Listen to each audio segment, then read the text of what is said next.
Matt Gannon, Jers. We are back for the next 2 weeks. What more could we ask for? We've got the DP and the tour combining, co-sanctioning, I believe is the official term for what's taking place here. But for us, at least, these could be the best two weeks of the year. Yeah, some may call it DPAF. So it's going to be a great stretch of golf. Nothing like waking up at whatever time you want to do, but waking up early and watching some PGA Tour golf across the P. I mean, we do it now and then for Live for the DP World Tour, but when we got our guys, our PGA Tour boys across the P, it's always, I mean, this sweat of the Open specifically, I know that's next week, is just waking up at Thursday morning at like 1:30 a.m. Eastern time, watching the first few groups go off is there's nothing like it. So I'm excited to get my mind, my sleep schedule dialed, but we're gonna be heading there. So it's gonna be weird, like getting used to it for a week, then going there, then coming back. So we're gonna have to feel that out and get right the next few weeks.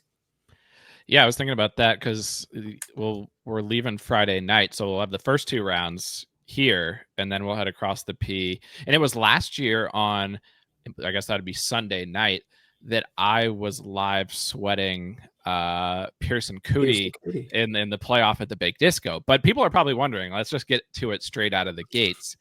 Last year famously was the Baked Disco. Course conditions unlike anything we've ever seen, balls rolling out hundreds of yards. And it's funny because that was an ongoing bit on the pod we've had since then, the Baked Disco. But I was looking at the stats. It really did have an impact. Like it was an entirely different statistical profile. So when I was putting the model together today, I specifically reached out to you. I said, do you have an update on the Baked Disco? Give it to the people. Are we getting a Baked Disco this year? Yeah, we're heading to shout out Keen Trace. We're not there anymore. We're at a new spot this week, and word on the street, shout out our buddy Ryan. We met him at Valhalla, covers the event every single year. It's not baked. It's going to be a regular ISCO championship, Birdie Fest 25 under. We're thinking at a golf course that very well may be positional and very well may lead to a ton of short irons and birdies. So sadly for us, we're not going to get a baked disco. And I think the real icing on the cake for that baked disco last week was Rico Hoey bounding over the green into the water. Had to hit like a plot of cement on the green, right? But it checks out. It was baked. So it was just such a good. I know not good for you because it was the tough sweat, but it was a great event always. The baked disco. All right, there you have it. New course. Boots report, not baked. Unfortunately. But yeah, obviously that'll be up on the site. We'll talk some non-baked disco. It's hard to even say ISCO without saying baked before. We haven't in a year. We truly haven't. So Hertzborn Country Club there in Louisville hosting the Not Baked ISCO this year, but plenty of golf to talk about from last week and this week. Let's start with Soups. Where Brian is he going Campbell, dog rankings? Already updated him. Didn't tell you. I'll tell you right now where he's going. He's up to 19th in the dog rankings, but in the dog to talent ratio rankings, he's now ahead of Davis Riley. So I think he's number 1 in dog to talent because what this man is doing, when he won in Vedanta, you had seen him play, or you'd seen him in practice prior to Vedanta. Not that week, but you had seen him just hit balls in the past. And you had specifically said to me, you're never going to believe what it's like to see this guy hit balls because anybody can go look at his stats, look at his driving distance, look at the fact that he's not gaining off the tee, not even close to gaining off the tee pretty much every time that he plays. I believe Sawgrass then was the first time that I laid eyes on him. I've seen him also then at Oakmont. You weren't kidding. It is shocking to watch him hit drives versus every other player in the field. And this man now has 2 wins this season on the PGA Tour. It's unbelievable stuff, truly. And what Adam is getting at, you listening to this right now have plenty of buddies who you go out with, play golf on Sunday with, that launch the ball significantly higher and with more ball speed than Brian Campbell. It's not a slight on him. He's so talented in the rest of his game to be able to overcome that. But he literally, I have the take that Brian Campbell could just go out to any golf course in the world and hustle anybody. Obviously he's going to kill every player, but no one will know who he is. They'll see him hit drives. They're like, oh yeah, I could hang with this guy like any scratch golfer. He could if it doesn't work on the PGA Tour, he should make a career out of that because just hitting some drives in the range and like with some +3, like, oh, I could take this guy and just play him for like $1,000 a match and just make a living off of that because it's truly insane stuff. Yeah, and I mean, it definitely is working out for him on the PGA Tour. But like, I was trying to think of what handicap, and I'm sure there's stats out there, and somebody could figure this out much more easily. But like, what his driving equivalent is, because to your point, for sure, you go to the average driving range and you just put him out there. Let's say, you know, like he's not going to stand out No. hitting the driver. Like, I think the first time I saw him hit, coincidentally, was on 9 at TPC Sawgrass with Potts. Potts teed off, and it's like a sonic boom when he hits it. Campbell, nice and easy, swings. The ball flight is so low, no pop whatsoever. And he's won twice on the PGA Tour. On the PGA Tour, where all the debate is about should we be rolling back the ball, players hit it too far, we can't play any of the courses because the ball carries too far. He's now won in Mexico at a course that's largely seen as a distance-biased bomber course. And the JDC, obviously, you can play positional to JDC. I think if, you know, like, it's not a shock that a guy who hits a bunch of fairways can play well, but he still lost 4.4 strokes off the tee on the week. Like, this is a course where Davey T won last year, where Mike T was up at the top of the leaderboards, where Luke Clanton was at the top of the leaderboards. Like, what do you just make of this in the grand scheme of how we think about, like, which guys can win on the PGA Tour? Because at this point, anybody can win if you can hit it this short and win on the PGA Tour. Yeah, I mean, I tweeted last night, like, he's got the driver of a mid-level PGA Tour champions golfer, and guys like Colin Morikawa, Patrick Cantlay, Tommy Fleetwood, like, they can't figure out how to win. And this guy's doing it while being literally handcuffed off the tee. He physically cannot drive it close to any other PGA Tour player. And he's won twice. I'm not saying he's winning majors he's winning golf tournaments, which golfers like Patrick Cantlay, who's playing the Rocket, Colin Morikawa is playing the Rocket, aren't winning. I don't know. I don't know what to say, because I didn't think we'd be in a world where Brian Campbell has 2 PGA Tour wins on, what is it, July 7th? Like, I didn't think we'd be here. I don't know what to say.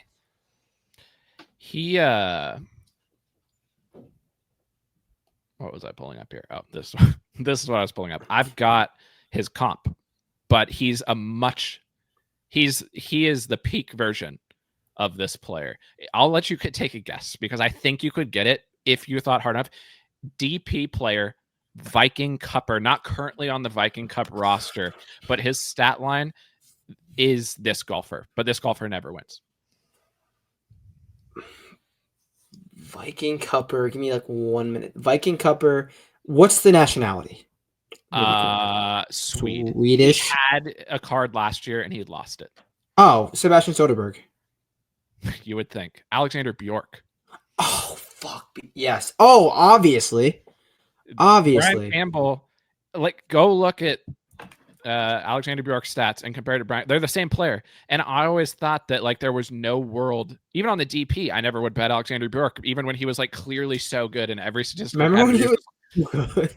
Yeah, he was like 18-1 every week, but he couldn't gain off the tee.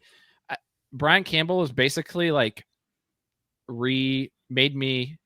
I think we have to reconsider like everything we've thought about what, like, players that you can just cross off that can win on the PGA Tour, because it wasn't even like he gained that many in the other strokes gain categories. No. He gained 5.2 on approach.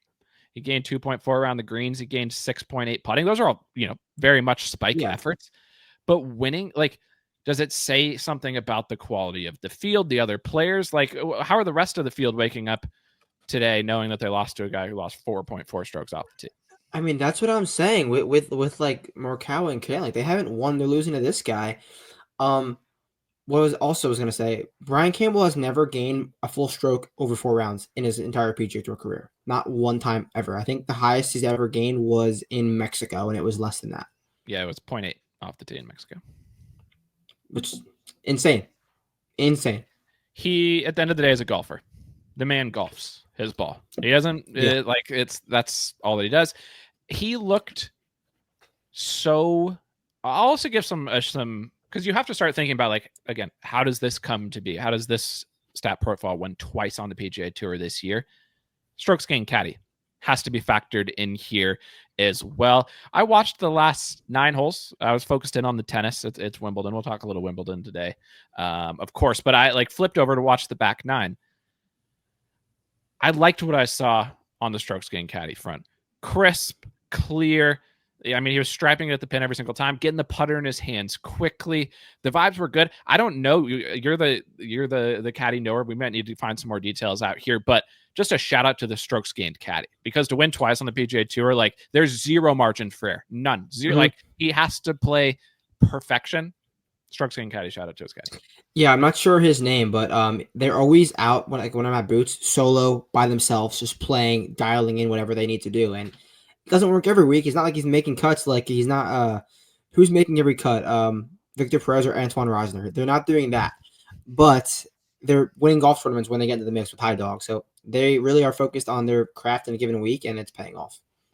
I want to get his caddy's name out of respect. Yeah, we need to shout out. Every article just mentions his caddy. There's a rumor that his name is Cooper Wilson. Apologies if somebody knows that. Obviously, get that in the comments, because this man deserves a shout out for doing a hell of a job to take Brian Campbell to a second PGA Tour victory. Somebody in the Discord earlier in the week asked me what my thoughts were on Soups, and I said, I think I said not feeling great about it. Top 40 seemed like the best case scenario. I mean, his stats were not good coming in. It wasn't doing anything well. It was a crazy pop week.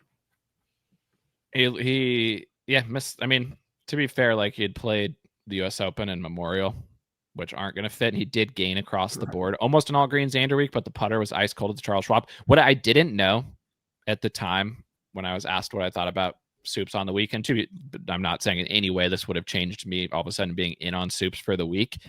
I didn't realize the home game. I didn't realize he had played here in 2017 and putted well. That was purely from, like, when you look back and you think, where did I go wrong on a week? And it's hard to be that upset when somebody wins at 400 to 1. Yeah. We thought it was Doug Gim home game, and it was for 36 holes. It was actually Brian Campbell. Campbell. Yeah, I knew he was an Illinois guy, but I didn't think of it going in. And then we went with the Doug game versus Adam Shank home game. Who are we gonna go with? Didn't factor in the Fighting Illini. That's on us. And if you're a subscriber, that is on us. We are sorry. Hand up. We'll get better with the home game next week. There's definitely some home games in Scotland this week, and maybe at the ISCO. We'll see. But yeah, tough scene for us. I looked at his profile and all right, I didn't miss out on anything. I did not think Brian Campbell was going to be winning again this year. And I didn't even think he was going to be winning when he got into the mix, because he was fighting those lefts. You saw the one he hit OB on, I forget what hole it was, 15 maybe. And he was doing that on Saturday too, hitting some slightly duck hooks. And he got away with it. I think the craziest thing about, there's a lot of crazy things about golf betting, but golf betting is the only place where someone could accomplish something at 400 to 1 odds. And at least when you go back and think about it, you could have theoretically connected the dots to him having a chance to win the tournament. Now, we didn't even. Easier said than done, but yes. Yeah, but that's the crazy thing about it, is that it's not truly, the man had already won once on the PGA Tour this year. If you just looked, if you didn't know anything about golf, and I told you that you have to bet on golf forever, this is what you have to do. Just going, oh, this guy won already on the PGA Tour this year. He's 400 to 1 this week, and he's from the area. Yeah. It's not rocket science. It's not. There was a real world where, people did bet him. There was people that bet him. I saw tickets online, so shout out you guys. But yeah, it's we didn't get there. My Sunday didn't have anybody in the mix. I think Eck tossed his hat in there. I want to talk about Sam Stevens, because we always talk about being fair, but also, even if you're friends of the pod, we're not going to let you off the hook if we see some questionable actions out on the course. And I do want to talk about our boy Sam Stevens, because it was a tough scene on the final few holes on Saturday.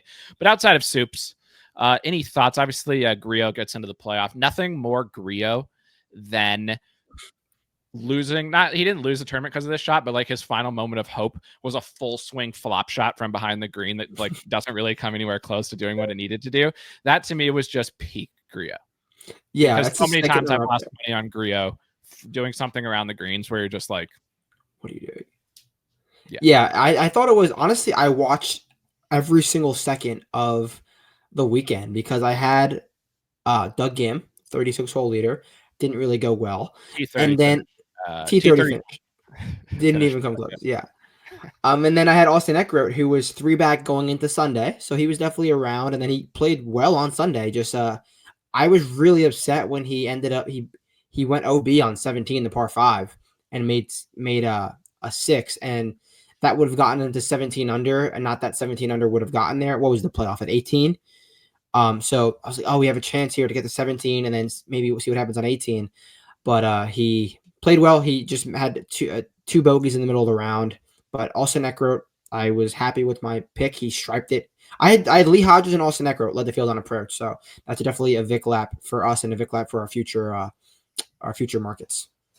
So you're claiming victory in the strokes gained approach market. Oh yeah, I mean you're claiming an exacta finish in the strokes gained approach market. Yeah, I did bet in the exacta strokes gained approach. Wow, market. I didn't get a look. I gotta admit, I didn't deep dive the JDC stats yet. Did you see Gerard's stats? Every week, dude. We talked about Gerard on the pod last week. We said this man can't putt. His only hope of anything going good at the JDC was to turn around the flat stick.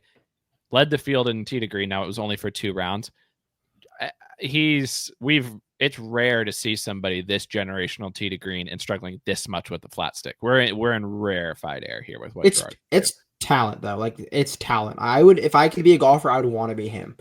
But get him to the Muta. We're also on new surfaces this week over in Scotland. Just a big vibe change. I think he could putt well. Like Ryan Gerard could. Remember when Alex Smalley won the Scottish Open? Ryan Gerard could win the Scottish Open.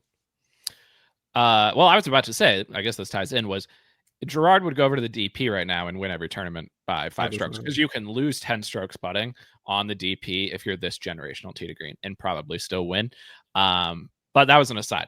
As I was looking at your strokes gained approach market, which was Hodges, Gim, Eckroat, it really? Was that 1, 2, 3?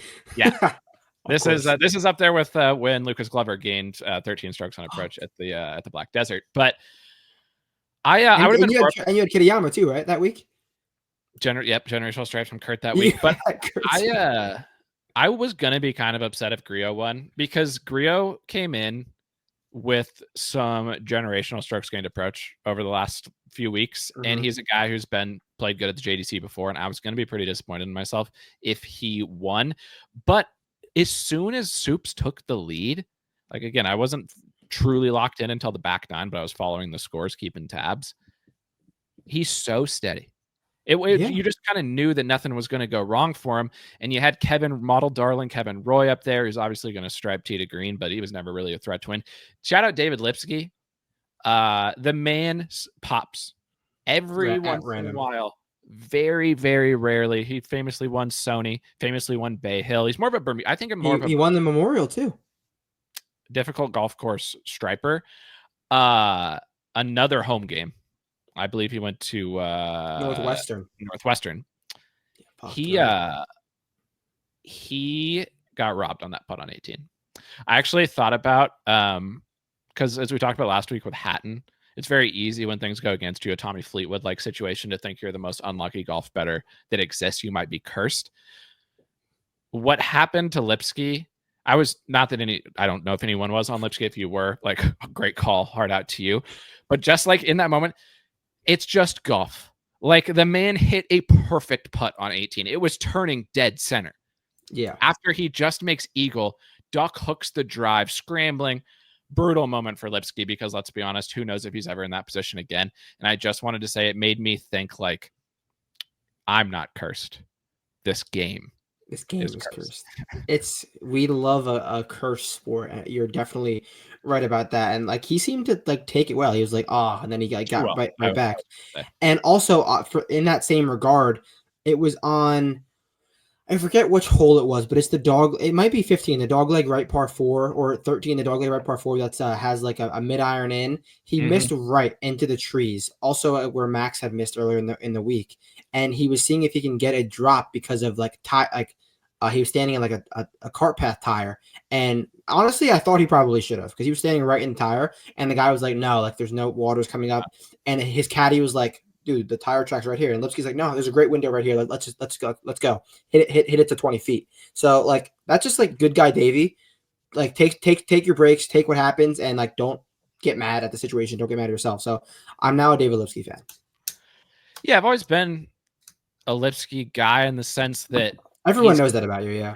Yeah. Like when you meet me within the first 5 minutes, I introduce myself as a Lipsky guy. But he, I like that drive he hit on 18. Both hit. That was within the final 4 holes of the tournament. The guy who won the tournament and the guy who was almost in a playoff missed by millimeters to potentially winning the tournament. Both hit drives that like I hit half of the round. Just some other hooks that carried like 200 yards.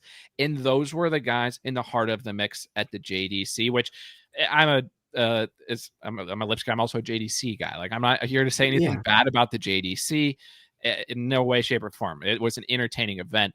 Just the fact that 2 of the 3 guys who had a great chance to win are out here hitting 200-yard hooks off the tee. That's sick.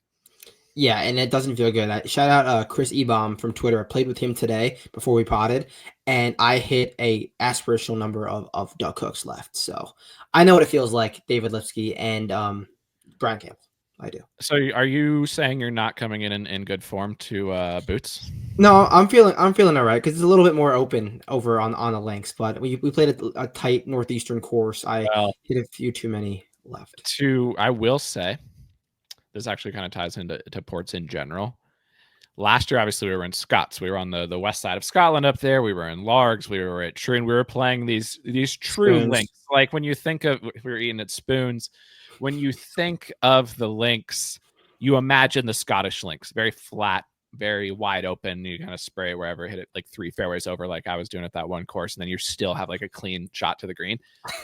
The Irish links, especially the ones that we might be playing, the ones we're going to be seeing at Portrush, they're like Royal County Down. RCD. Ooh, RCD. Mounds, so you can't be spraying it, which is kind of like what Troon had the mounds. They were just low mounds, but they were so like hardy and filled with gorse that you were still screwed when you went in there. These are tall, so I'm actually spraying it may not be as in play as you were thinking. But the good news for you is I haven't got a new driver yet, and I haven't been to the range yet, and I've only got 3 days left. You got to figure it out, bro. All right, it might be a big week for the driving iron then, because I got that in the bag, and you know what I could do the 3-wood too. So if we leave the driver in New Jersey, bring the 3-wood. I think you should only hit 3-wood. I also think that I decided I'm only playing 3/4 shots, like 3/4 backswing. I'm basically gonna swing like Tommy because I just need to keep the club face in control and just square it up and keep it in play because my best chance of winning is simply not hitting it off the planet and just like, even if I got to around every single green chipping for par. Would like, I just chip a few in. And I didn't have any off the planet holes. That would be best case scenario for me. So even if I have to hit irons off the tee and swing 3/4, I just need to get the ball in play. Yeah, I'm excited. And we should have some sort of stakes and updates in the Discord for the rounds. We'll keep people posted on what's taking place. And obviously we're talking about Boots Portrush leaving Friday night.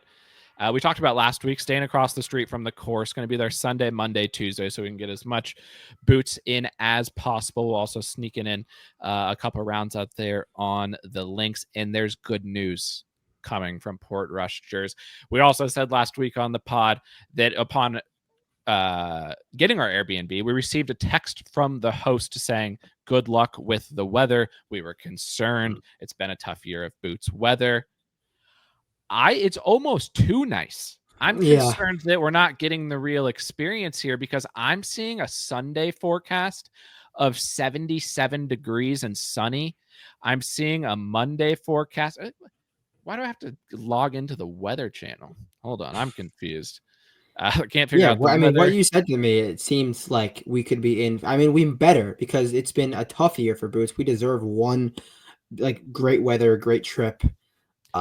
Boots. Yeah, yeah. So Sunday, sunny. Monday, occasional rain, but high 60s. Tuesday, occasional rain, but high 60s. Tournament week looks kind of about the same. So I don't think we're going to be getting like worst case scenario weather, which again it's a positive for the Boots experience. Might be a negative from overall sickness of the event because Troon, Right. obviously the weather was insane. That was tremendous. The week of the tournament, we got pretty good We got prep, good weather in Troon, yeah. except we had to buy sweaters before. The one day. Oh, I need to get that sweater back. I need to get that sweater. Where is it? Is it down Florida? No, old Haley has it. Has the black one, and it's a really nice one. I was actually talking to her about it. She was like, "Do you know about the sweater?" I was like, "I need that back this week." Yeah, Right. yeah. Sweaters get lost in the dating game. That's what you Yeah. sign up for. But Yeah. the Troon sweater that you bought from the merch store where Tommy Dietz was inside the front door but wasn't in the field, famously. Do you remember what that crew neck was? All it was an Adidas logo and the open logo on the side, and it was all black. It was like the cleanest, most modern looking thing of all time. I need it back. What were those shirts that had? What did they say on the back? Remember, they said Forged by nature. "Forged by Nature." I got one. I hope they have those again this year. Yeah. But yeah, weather's looking good for Boots. We'll be there, like we said, Sunday, Monday, Tuesday, Boots. I think we'll probably do a pod on Monday night. Obviously, we'll be kind of ahead over there, so it'll be easy to get stuff up, assuming that the Wi-Fi connection is dialed. But it should be, because what I was saying at the beginning of this was the host texted me today saying weather is looking good. So He knows. versus where we were a week ago, where our host was forewarning us, saying, guys, you need to be aware of what might take place here. They're feeling good. They would know. Should be a great boot. Should be a great tournament. But we can't get there until we play Scots, until we play the not baked Isco, and we've got Liv Valdi as well. But a few more things on the JDC Jers before we continue on to next week. Max Homa. Mixed. Hard. Like foundational mix. There was nothing unserious about this mix for the first 3 rounds. If you didn't know anything and you just had woken up from like a year-long slumber and you were gonna it's 4th of July weekend, but it'd be way better to watch the JDC than to celebrate 4th of July after being asleep for a year. You would wake up and you would see Max Homa ball striking, putting well, not chipping well. This was normal Max Homa. This is everything that he normally is. Oh, Jers lost the microphone, but he's back. Speak. Can't hear you. No, you're damaged. We can't hear you. We're good. Now we're good. Now you hear me? Yeah. Yep. Now I hear you. But then so going into the final round, did you think he was live to win? How are you? Basically, we'll talk about the final round in a second, but standalone. For the first 54, what was going in your head as this was one of Max's best efforts of the year to that point? I mean, we've spoken positive things that he's finding it. He's having good rounds, and by good rounds, they were not fluky around the green putting rounds. They were good ball striking rounds, and he looked really confident off the tee. He was long this week. Like, he was hitting fairways and they were chasing. Like, say driving distance. 10th in distance. Yeah, I mean, say what you want about the distance. I mean, the conditions. Like, yeah, there's some of the firmer days, but he was 10th in the field in distance. Like, he was hitting really, really good drives. So I don't think it's going to lead to a win in the near future, but I think it's positive things for Max the next year, because the dude was on what is he, 130 in the FedEx Cup? He's exempt through 28, I believe, but good signs. Did you think he was live favorite going to the final round? Did you think he was going to win? Who do you think was live favorite?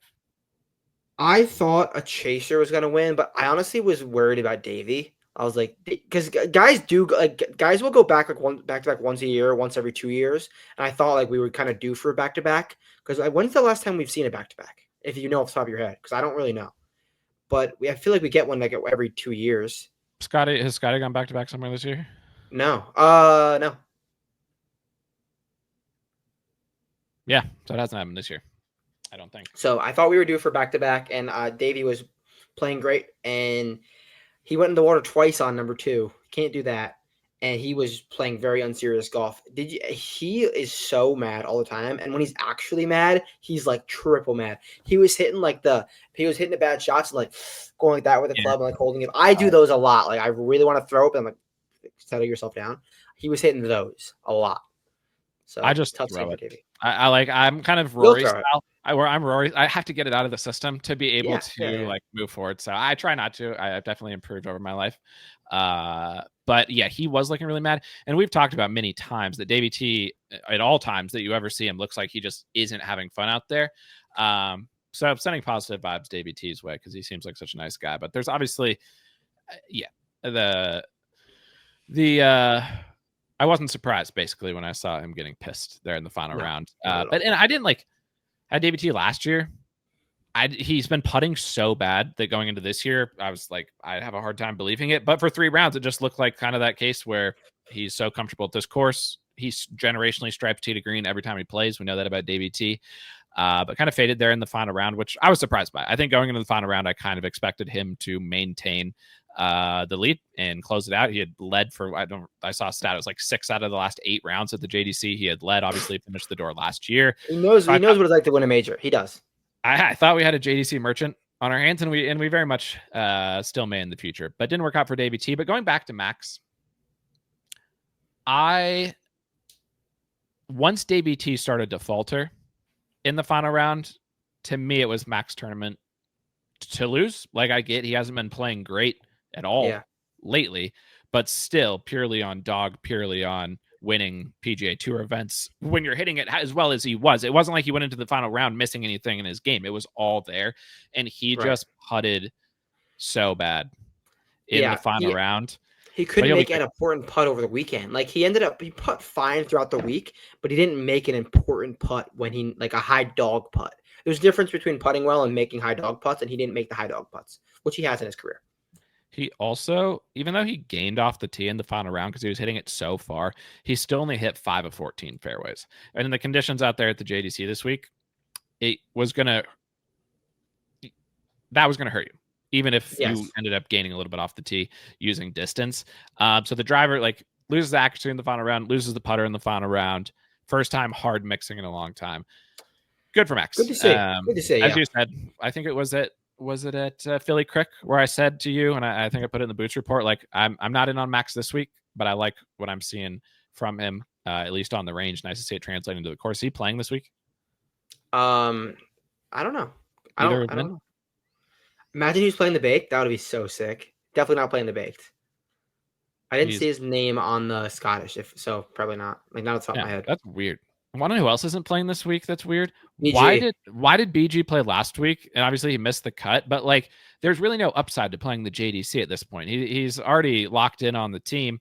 Why go to the JDC and why not play the Scottish before going to the Open? And the Scottish it should be a great course for him, especially with his new distance in the bag. I don't get why our boy's not playing. I think we might need to I think I saw something about he might have said that he's trying to play like other links courses closer to what Royal Ports in terms of like similarity. I'll give BG the benefit of the doubt because we know he's on top of this type of stuff. I'm sure it was a well thought out decision. Like I'm not going to question BG's strategy, but I was just surprised, and I wish he was playing this week because I like this course for BG. But just finishing out the JDC, like I said, Sam Stevens, I thought I was feeling very good about it. Me too. I was having some FOMO. Played a good first round.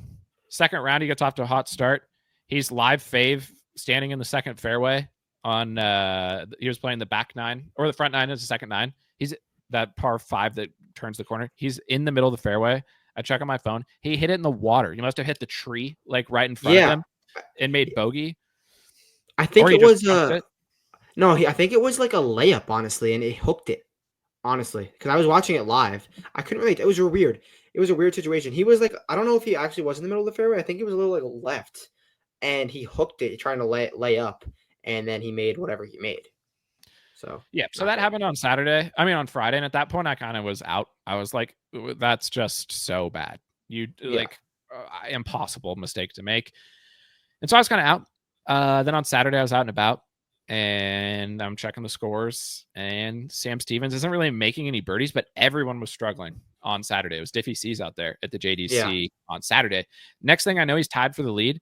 As I get home and turn it on, and then again, I'm thinking like, Sam Stevens is better at golf than all these other guys on leaderboard, and I really liked him at the beginning of the week, so I'm feeling good about what I'm seeing here. Mm-hmm. On 15, he's in the right rough. The pin is tucked back left, the most sucker pin in the history of the JDC. There's not many ways. When the JDC is setting up the course, the people setting up the course are looking at the course. They're like, we don't have a lot of options for crazy shit. But this pin on 15, here's one. Yeah, this pin on 15 is Oakmont. Like, this is as close as we can get to giving an Oakmont test this week. Is this pin on 15? He's like 200 out. He flies it over the pin by 20 yards into the hazard, then hit 3 putts. I was so annoyed, and it made it extra bad because we know Will Dennis. He's our boy, and it hurt extra bad to see someone that like we know is on top of their stuff, and a team of golfers that we know is on top of their stuff making such a bad mistake under the gun. I was pretty frustrated. Do you think it was a classic I grabbed the wrong club and gave it to him? It could have happened because he flew it by a lot. It was like, I don't know if he just nuked one, or I don't know how that could have happened, truthfully, because there's no world in which you should be near that pin. No world. And then he melted down from there. He also lost his ball on 17 in the hazard, made bogey on 18. So that was disappointing for Sam Stevens. Like I said, it was one of the rare times in our history of adding strokes gained caddy and knowing some of the caddies to the mix that it was someone that is such a friend of the pod. Yeah. And it hurt in that moment. But where's Sam Stevens' dog ranking? Because I'm biased because I was on him. You weren't on him watching from the sidelines. It was very unfortunate. I don't think he's better at golf than most of the guys he was in the mix with early on that or late on Saturday. And he completely. Yeah, I agree with you there, but I don't think he's worth of being in the T50. Nick Dunn is where we'll finish. I was just going to say, can we talk about Jack's record? Can we talk about last in the field of the guys who made the cut off the tee and he almost won the tournament? Nick Dunn. I'm not going to actually. I know I tweeted that Jack won't be sleeping well last night. Well, he might not have slept well that night. Yeah, he definitely would have been at least checking the numbers. But I think you tweeted that you expect Nick Dunn to be back by next summer. That might have been a bit of a reach. He demonstrated the generational player that he is with this stat line. 12 putting, 6 on approach. We know that he can do that. And back when he could stripe off the tee, he was the greatest player that's ever lived because he can stripe irons and make putts at as high of a consistent level as you could ever want from a top player. But we're losing 6 strokes off the tee every week, and we're not losing them like Soups is, where Soups is at least in the fairway. He's way far away, but at least he's getting a clean strike on his ball every time, and he can paint from 280. We saw that. Yeah, he can paint into 17. It was wonderful. Is it in the top 5 wood rankings? Sorry, quick aside, because we have the wood rankings. Is it in the top 5? His when Campbell got on in 2 on 17. Yeah, I would say it was, but then Lipsky actually did. Yeah, Lipsky stuffed one, and he kept it below the hole where it was makeable. That was the problem with Soups. He got above the hole. What was concerning me over the last, let's call it 8 weeks or so, was that it wasn't just the driver that was turning against Nick Dunn. The whole game was starting to look bad. He wasn't hitting his irons. He wasn't putting. But I think part of it was he was playing courses where if you're driving it off the P, you can't hit your irons because you're in the rough is too deep. Getting to a course where he could at least, this was what I was going to ask you. Who needs a cleaner look more, Nicky Nations or Nick Dunn?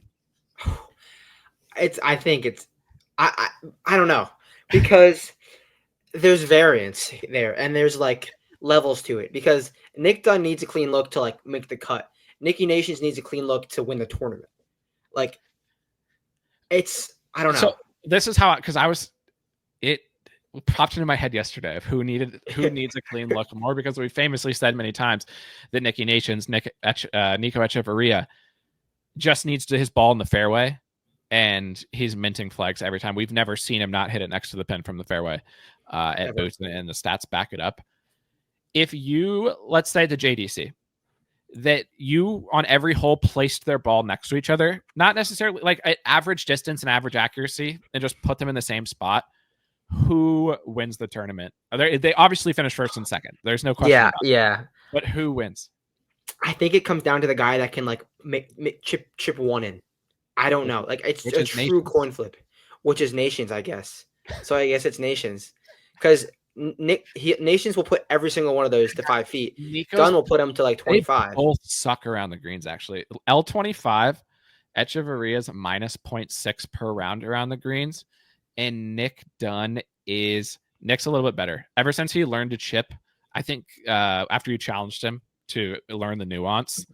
Yeah. But Nico Etch is a more consistent putter as of late. I think I'd still go Nicky Nations. And as you bring this up, I'll also shout something out that's coming, because I wanted to have this up while we potted, because it happens while we pot. I'm adding Nicky Nations to the Vinstarix dictionary because I know I missed a ton, and this will be on the site in probably the end of the year, because we say a lot of crazy things. And Nicky Nations, you've asked who's Nicky Nations in the chat before. I mean, in the comments for Nicky Nations, Nico Echeverria. And I think that came from when he mixed hard for us at Valspar. Yes, I did. Okay, that's the JDC. At the end of the day, we never know where the pod's going to go. Last week, the Live people would have been thrilled because we spent so much time on Live. Your friend, the Live tracker, retweeted. He was hyped about it. This week, we're 40 minutes in, and we've largely only talked about the JDC. Any thoughts? You said that the BMW Championship, the BMW International Open, is one of your favorite events on the DP. Dan Brown, when he gets it slotted, is basically... Everyone knows that. He will not miss a fairway when he gets it slotted. Like, no. Generational driver. So. When he's in, remember when he won the Open? It trimmed. Yes, I remember when he exists. Yes, of course I remember. Oh my God, first round leader, bad beat. That was insane. The craziest bounce of all time. Dan Brown on, I think, 17 at Troon. I was gonna say, my handicapping thing for the BMW International is like good golfers. You have to be a good complete golfer. Dan Brown is that. Like, he's won now twice, including the Open 3 times. And like, what was his odds? Probably like 50 to 1. Oh, he was up near longer. Okay, that's he gained off the tee 5.2. This was Paul Casey stats from Merido. He was plus 4% above plus 4 yards above the field average in distance, 27% above field average in accuracy. When Dan Brown gets it slotted, and this course is just hit it straight, and as far as you possibly can. It made me wonder why he doesn't play better more often. He's so inconsistent. Because a lot of DP courses are like that. I had used to. I was watching a decent bit of it, and he was like third the whole weekend. Never could just make that jump. But he holed out for eagle like twice. So did Doug Kim. I think he did 3 times. But so I was watching a decent bit of that over the weekend. And Dan Brown and Jordan Smith, extremely unserious golfer, just were holding the lead, and Juice never really got it.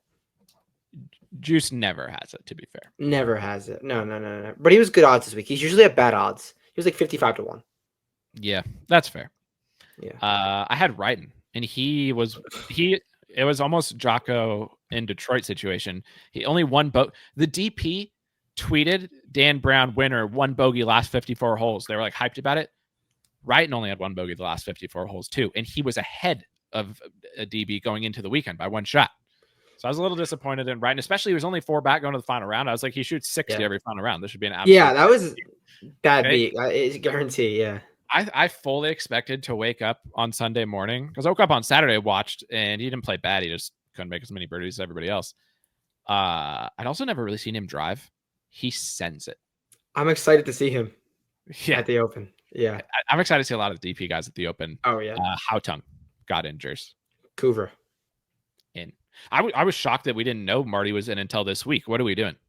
Yeah, that is definitely best young player in Europe, and we're going to not have him playing in the Open. That would have been unacceptable, but he'll be there.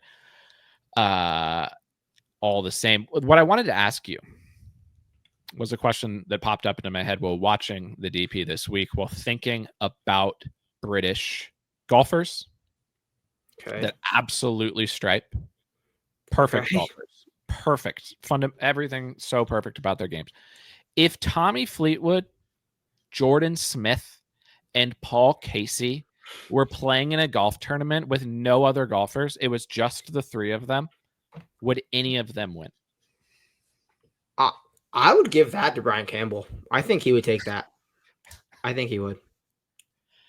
I agree. I think I'm not sure who would finish second or third. I would say Tommy finishes second, but I would give Brian Campbell that win. Tommy would finish second for sure. For sure. But even what I love about the DP is how honest the announcers are and how like in the weeds on who has dog and who doesn't have dog on the DP. Because I turned on the back nine, and I think Jordan Smith was down like 1 at that point, and he sprayed a drive right, and the main announcer was like, this man keeps hitting it right. Like this guy stripes the golf ball every round of his life. And today in the final round, he literally can't hit the ball anywhere on the planet. Like we've seen this before from Jordan Smith. Like basically what is wrong with this guy? And it was so sick because they also obviously say it with the British accent and say it with like a sophisticated tone. But he hits the ball perfectly, and then in the final round it completely goes wrong. It's literally the same as Tommy and Paul Casey. What's going on with the British flushers? Maybe we have to get into their youth programs because it might be it derives there. Like they don't teach dog, they only teach flush. Dog is a big part of winning golf tournaments. So we should get there. We could make some moves this week or next week. Take a little looper plane over and get to the youth programs. Yeah, Shane Lowry, another generational flusher who doesn't win much, did win in Portrush. How are you thinking about that? I think it's always good to chat about not Shane maybe in general, but there clearly was a massive strokes gained home game here last time. We're talking about a guy in Shane Lowry who never wins and shows a little dog all the time, who won the Open on home turf easily over Tommy.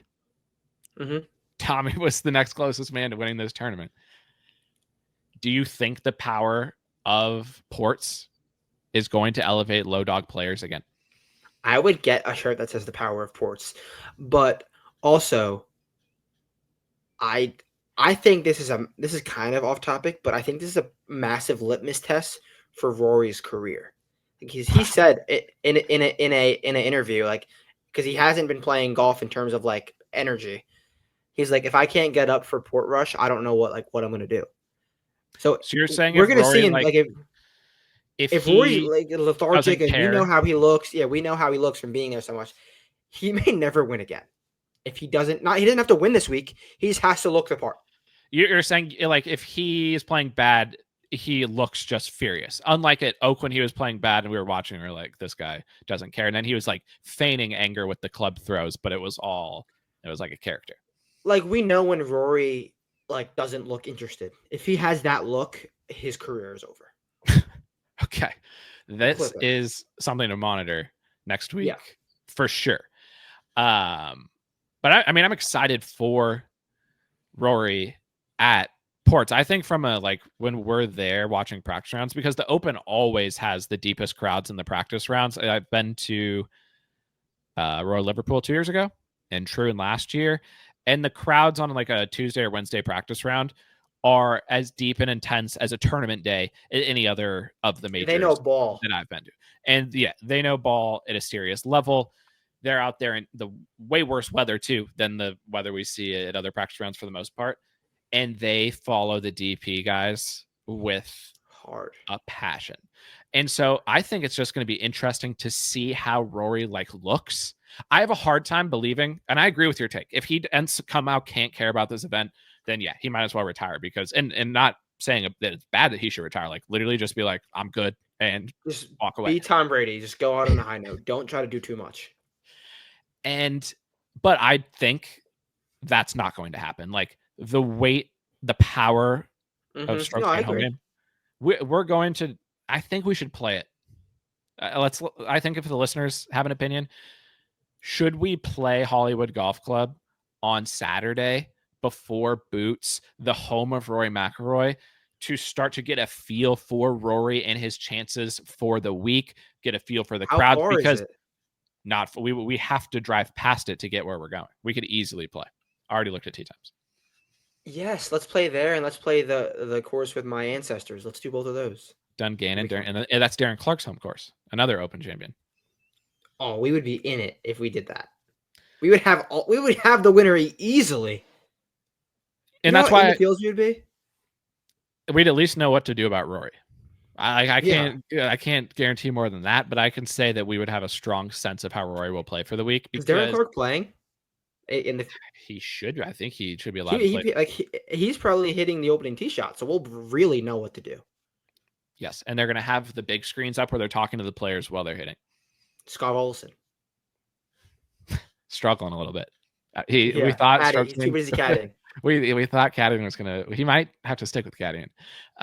We'll see there, but I think with all this to say, like, if Rory can't get fired up for this, I agree. He should retire, but he will be. Like, he showed signs of life. We saw good signs. He was hitting the ball tremendously from what we saw at Oak, and then he striped off the tee. He played good at Travie.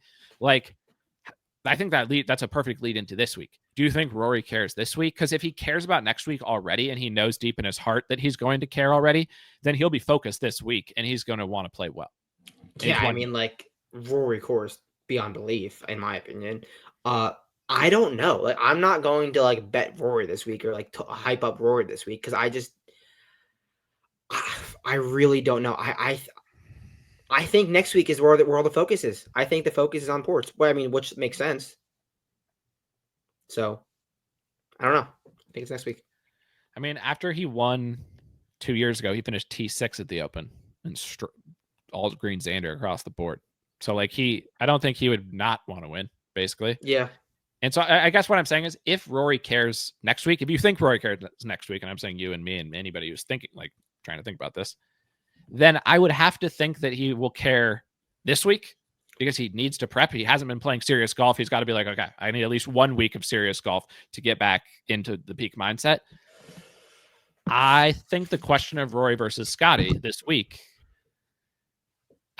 we're now talking about the Scottish Open at Renaissance Club. We've gotten there. Unserious links course. We're Men of Scots. We just released a shirt. Go check it out, the Bob Mack shirt, because we love Scotland so much. This golf course isn't even in the top 20 links courses you would want to play if you went to Scotland. So what are we doing? But it is what it is, and this is where we're here. And both Scottie and Rory are playing, and Rory's won here, and Scottie finished T3.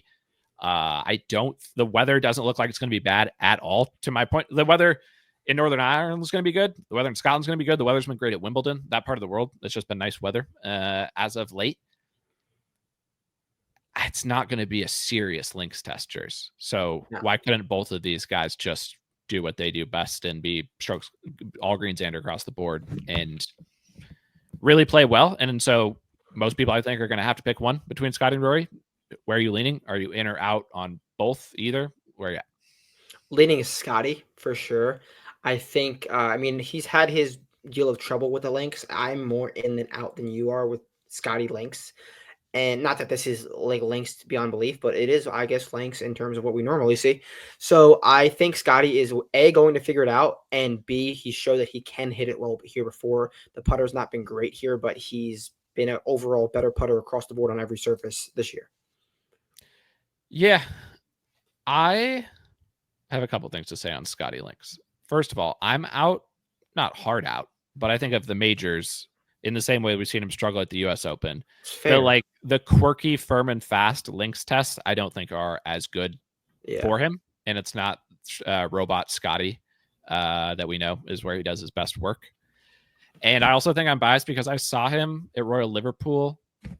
I watched an entire back nine of Scottie at Royal Liverpool. There was no one else there. It was honestly on a top 10 Boots moments. This is probably top 5 Boots moment. Solo watching Scottie play the back nine at Royal Liverpool and watching him hit tee shot after I don't know if you would have seen this at Boots, and this will stand out as somebody who's seen Scottie play a lot of Boots. He hit like 6 balls off of one tee, and he missed the fairway every time because the wind was a little bit off the left and it was a little blind, and he was losing his mind to Ted. He was like, the fuck is this? And ever since then, on like truly quirky links courses, that like lives in my brain a little bit. And he's played fine at the Opens, but he's never truly like mixed.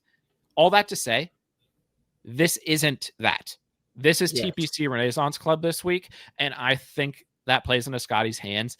And I think this is easily his best chance of winning a links tournament so far in his career. Yeah, no, I'm with you. I think everything you said is true, and you've told me that before, and it definitely makes sense. And so you're going Scottie over Rory if you're like I am going Scottie over Rory. I am in the camp that he will figure these types of events out. Rory's 10-1 on Bet Online right now. Look, the second best number of the year, third best number of the year on Rory, I think. Scottie plus 450. Both are drifting out of the gates. Not like a lot of action so far. 450 at the top of the board. I'm gonna be considering. I might bet him at 5.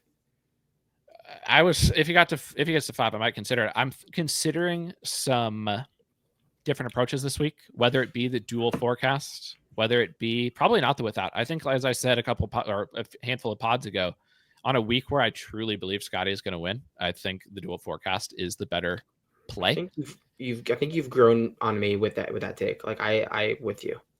And I'm going to be considering it because I just think the wind doesn't seem like it's going to be up.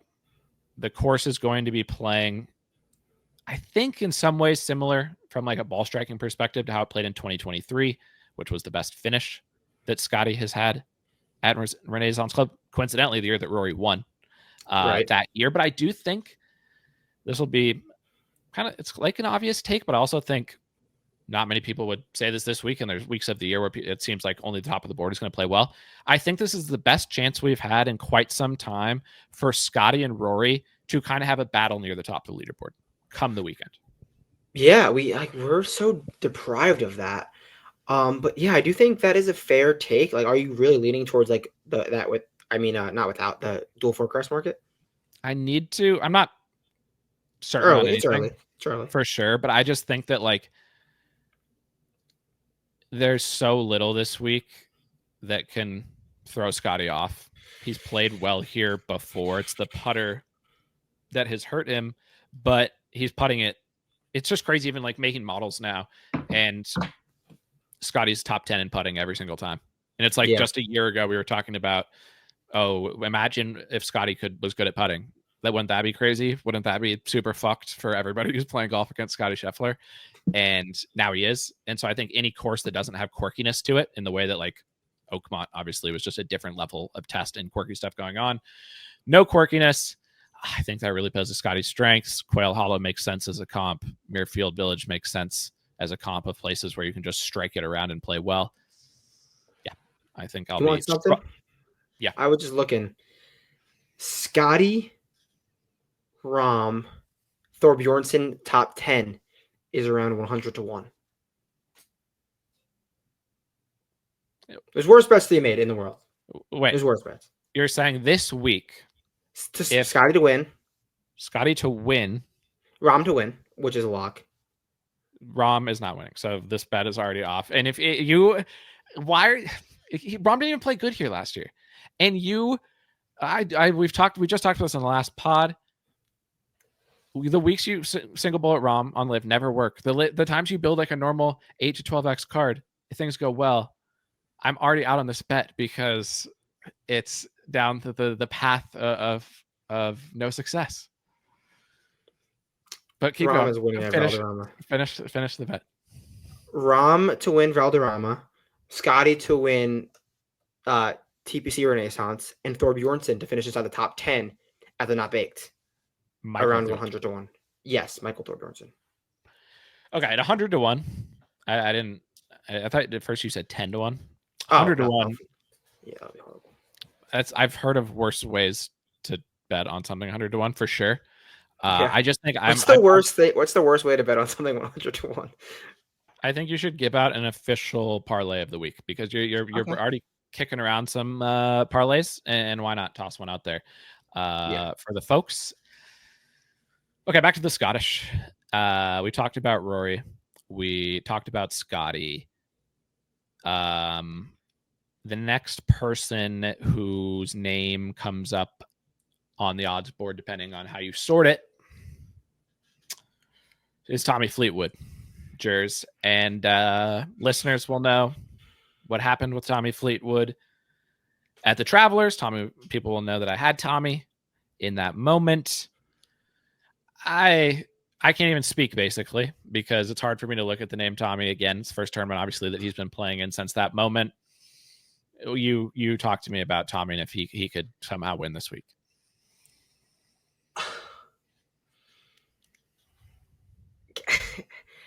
What do I say? Can Tommy Fleetwood win in this field off of that? Like I don't even feel that strongly about him to like play well. By play well, I mean like get into the mix and like be there on the weekend. Like will he finish top 10, top 15? Probably.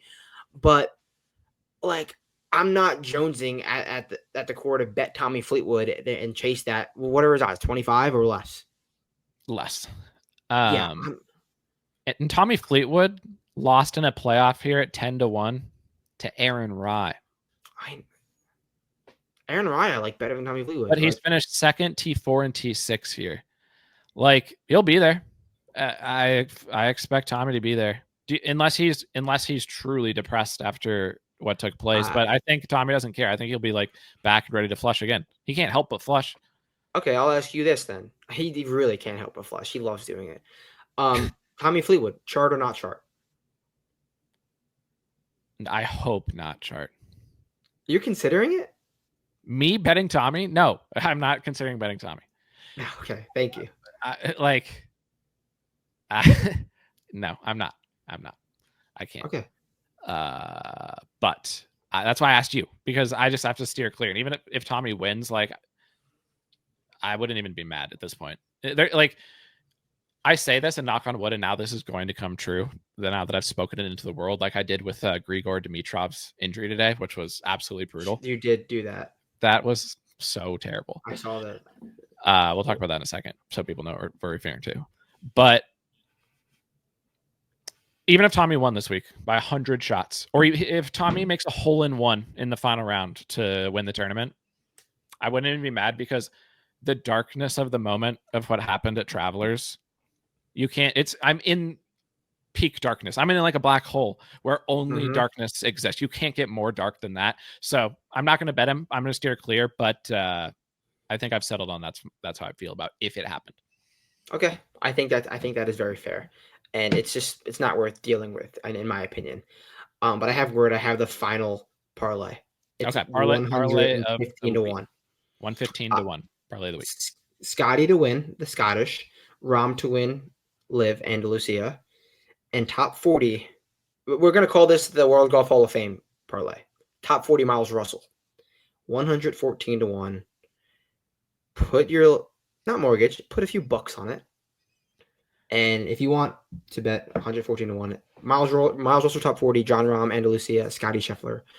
Miles Russell 200 to 1 at the not baked ISCO. If you're telling me it might be positional, he might put everything in the 4 feet.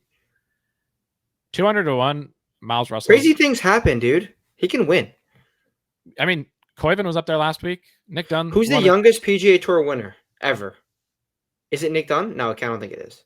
It's a good question. PGA Tour winner ever was a guy named this. It was the 1931. We're not going to count that. We need modern day golf. But shout out to this guy, Charles Coxis. He won the 1931 Michigan Open. So remember that. Yeah, I remember that. Then Harry Cooper, who won in Galveston in 23. Who could forget about that? Ralph Gouldall at the Santa Monica Open in 31. Back in the 20s. The Santa Monica Open was a good event. Who could forget? Young guns were flashing hard in the roaring 20s up to the through the Depression. They were flushing. 1911, John McDermott. All these guys were only 18. Oh, Johnny Mack. Oh, yeah. Good. He won the U.S. Open. McDermott. Yeah, Johnny Mack. But here we go. The first modern day golfer, and in the record books, the fifth youngest. Those historical flushers being ahead of them. Jordan Spieth at the John Deere Classic in 2013 was 19 years old, 11 months and 17 days. Nick Dunn was 20 years old and 29 days. Miles Russell he's going to be the youngest by far. He's got he's like 17? No, I don't think so. Oh yeah, probably 17. Yeah. 16. His birthday's in November. He's really young. He could win though. I legitimately think he could. Yeah. I actually do too. Like, what would Akshay's odds be in the field this week? If he was like right now or young Akshay? No, like if Akshay was teeing it up in Louisville this week. 5. Right. And I'd say Miles has an equal chance of winning as Yeah. Akshay. Yeah. No, So, you're definitely right about that. they're the same golfer. Also, if you haven't seen Miles Russell, if you don't know who we're talking about, 16-year-old, just committed to Florida State. We talked about him last pod. We saw him at Oakmont. He's always been highly ranked. And this dude is Akshay Bhatia 2.0. Lefty, the swing. Same exact action. You literally couldn't more have the same swing than they do. And he flushes. So 200 to 1. I'm in. I'll tell you right now. I'm in on Miles Russell 200 to 1 at the ISCO. That is, if I missed that, that would be regrettable. And this side. Yeah. Okay, so back to the Scottish. I like how we've sprinkled in some ISCO. We haven't directly pointed our attention at the ISCO, but it's an alt event. You know, you pop in, it's like the side stage at Coachella. You don't have to be there the whole time. You don't have to be there. Go back and forth. Yeah. Okay. Middle of the board, not middle of the board. Range of despair. We talked about Tommy. Tommy's leading the range of despair, and I feel despair thinking about what took place at Travelers. I always will. That I've said, and I've thought about it. I've had time to reflect. Worst beats ever where I felt the worst after it happened. Mito at the PGA, 1 of 1. Unless something else like that happens in a major where somebody at 175 to 1 blows it on the last hole.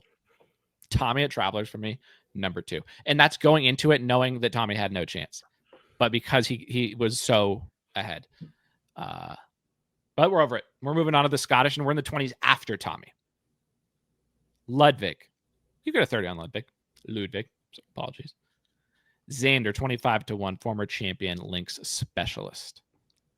Colin Morikawa, 25 to 1.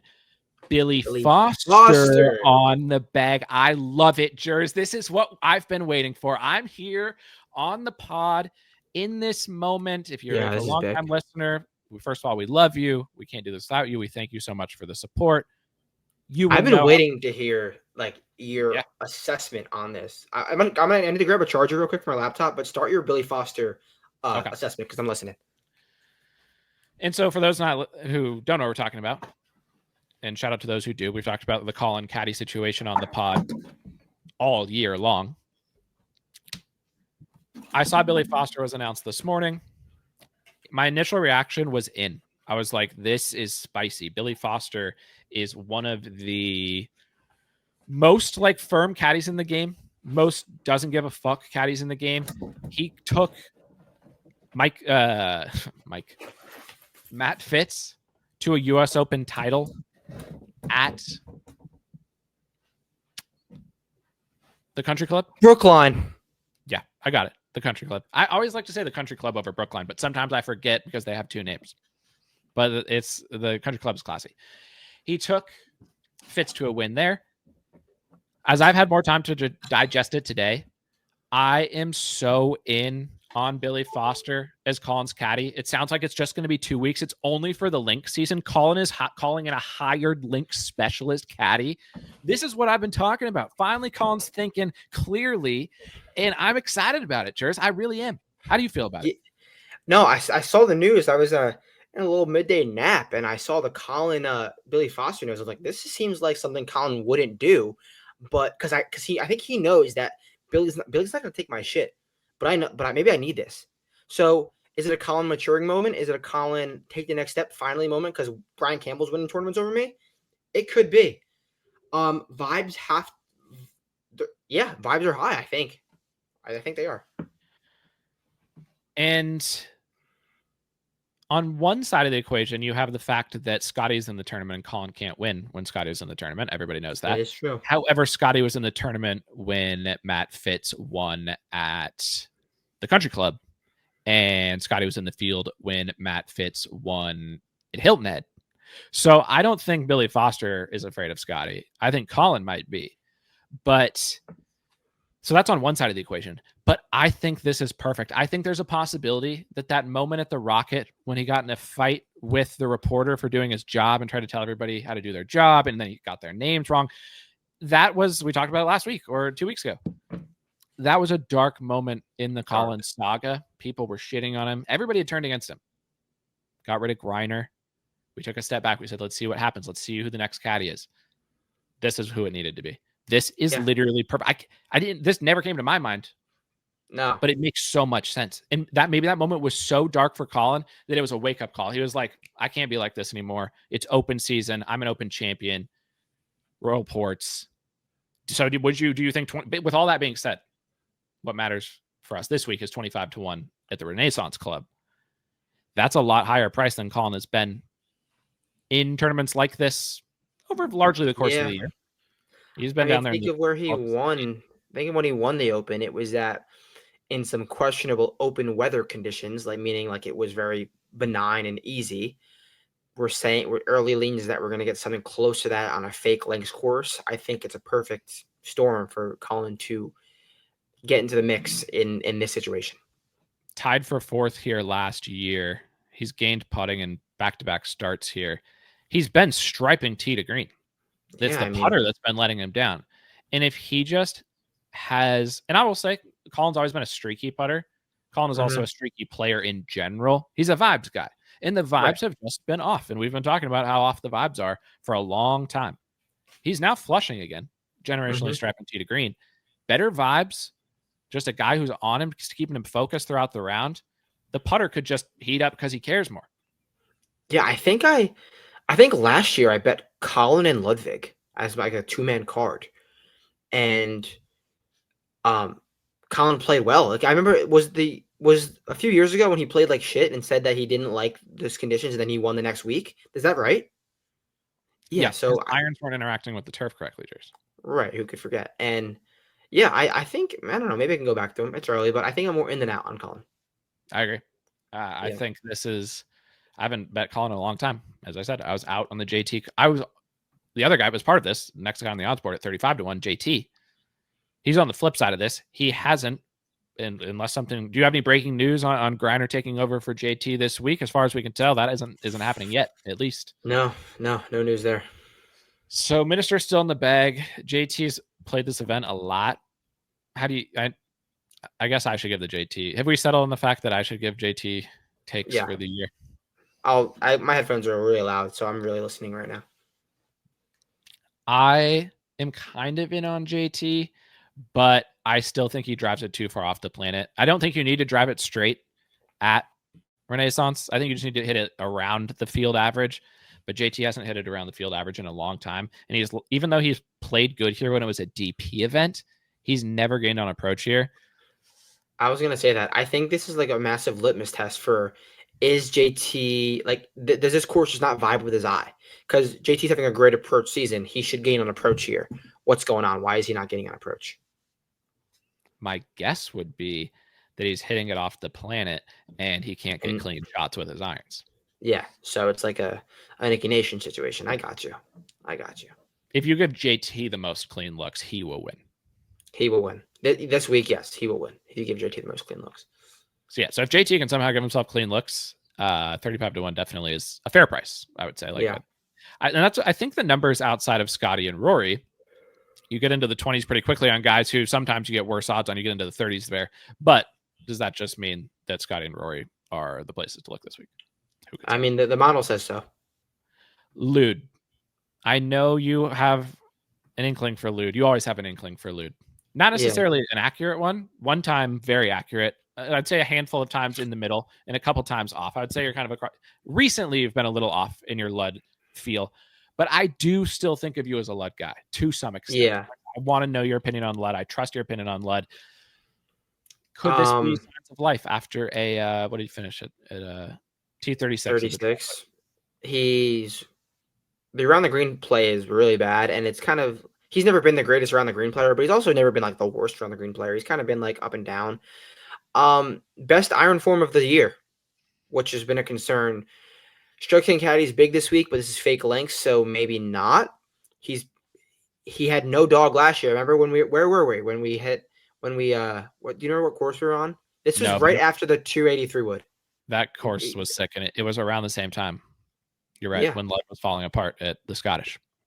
Yeah, so had him last year. I thought we were going to be in. That was a tough 2 days for us because you had the Cootie sweat and I had the Lud sweat, and it just obviously didn't go well. but we recover. We bounce back. So I think what you said, you can get a 30. I think if you're betting Ludwig at 30-1, you're doing okay. I don't think that's the worst bet in the world. I may be in a dual forecast with Scottie, but in current form, I don't believe that Ludwig can beat Scottie at golf. Yeah, that may be true. That may be true. That's my current feel for it. Now, with that being said, if Strokes King caddy Scovern, who we know is not a big game caddy, he has won the Scottish Open before with Ricky, I believe. And so Lud could win this from a like dog and Strokes King caddy perspective. I'm not out on Lud because of the caddy situation. Basically, is what I'm saying. Okay. This week. All right. I'm open to it. I mean, he's back. He's back across the pond. I think that helps him. I don't know. We'll see. Let me give you two DP stripers. They're now PGA Tour players, but they fit in the DP mold for this week. And at the end of the day, everything this week is DP AF. And that's just keep that top of mind in all actions you take, all things you do. Matt Fitz and Vic Hovland used to be DP AF. They're both in the 40s. They're both striping to some degree, playing better than Hovland's striping. Historically. Either of those people, because Fitz, or either of those guys, because Fitz, I could see both of them being popular this week. I saw you write Fitz up. I think you're high on Fitz. I'm probably higher on Vic, but I have concerns about Vic. He withdrew with a neck injury. At least that's what he stated it as. But he's coming off of his season-long best approach week, and it was only 3 rounds of data. So he striped hard, and he's been striping hard. Course that I think it makes sense for him. I think he can hit it long enough and stripe hard, but I would say I'm concerned that he withdrew with a neck injury. How could I not be? So I would probably lean Vic over Fitz, but in terms of picking one of them to win, I'd probably be out. Vic withdrawing with a neck injury after he had hit his irons at a level beyond. It would probably have been his best approach week of his career. Maybe in the history of golf. Maybe. He gained 3.6 in the first round, 2.1 in the second round, and 3.6 in the third round, and then withdrew with a neck injury. And that has to be the hardest striping anyone's ever done when they've withdrawn. Because how could you? That's crazy. Yeah. That said, I am higher on Fitz this week just because of the course history. And Fitz has played here a couple. He back on the DP days, he was T2. I think he lost in a playoff to Minwoo. Tommy Dietz was up there famously off the back of the green when the horn went off in Dietrich's backswing. Thomas Dietrich, he's my random hero of the week this week. He's played here 6 times. He's gained on approach all 6 times, Jersey. He can definitely win this week. He can 66 on approach from Tommy Dietz at any course is like fine. What are his odds this week? He was like 90 earlier. If there's no weather horns around, Thomas Dietrich could win this week. 90 to 1. That was the worst beat of my life. 1,000%. So your ranking is of worst Tommy Dietz horn. Tommy Dietz horn at the 2021 Scottish Open. I was actually so mad. So mad. He 90 to 1. I'm probably in on Tommy Dietz. Give me Fitz and Dietz. Look at European on the card. Low dog, but I don't know if you need dog this week. Bob Mack, though, won with a lot of dog last year. Rory's got dog. Xander's got dog. Is this a term that you need dog to win? Yeah, for sure. It's National Open. We know that. Can Bob Mack go back-to-back? I know take out the betting because I know you're not betting Bob Mack. I know you don't believe in back-to-back, even though it almost happened last week, but it didn't, to be fair. 33 to 1, Bob Mack. Is he capable of back-to-back? Can the par man use his par mentality and do it? I'm going to say no. I really don't. A lot had to go his way he willed that win, and Ludwig played horrible. He got the break of the season on, 18 or 17 when he drove it off the P and got like an egregious drop. I remember we were very confused when we were on the golf course seeing what happened. And yeah, I'm going to say no. I don't think Bob Mack will. I honestly don't think he'll top 10. Who is your random hero of the week while we're on it? Mine's Tommy Dietz. Random hero of the week. I'm going to go Harry Hall. I think Harry Hall is hitting the ball as best as he's approaching it, and he's putting it well. You could do that here. He's not the longest driver in the world, not the straightest driver in the world, but I think if he's getting enough clean looks, he can get into the mix and have his first maybe big tournament mix of his career. In one last year, Bake Disco. Who are your DP random Euros of the week? Who from the DP do you like? I can go first since if you're looking.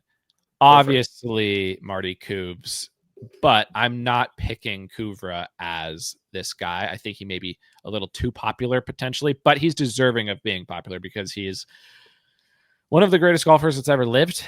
But he's not going to be. I know people might be thinking that Kuvra will be my pick. I'm going to go with someone who I also bet last week, who's also playing generationally on the DP, who also is on the Viking Cup, who can drive it so far and so straight and then make infinity putts, which is that can work here at Renaissance. Wrighton. Christopher Wrighton is my random DP Euro of the week.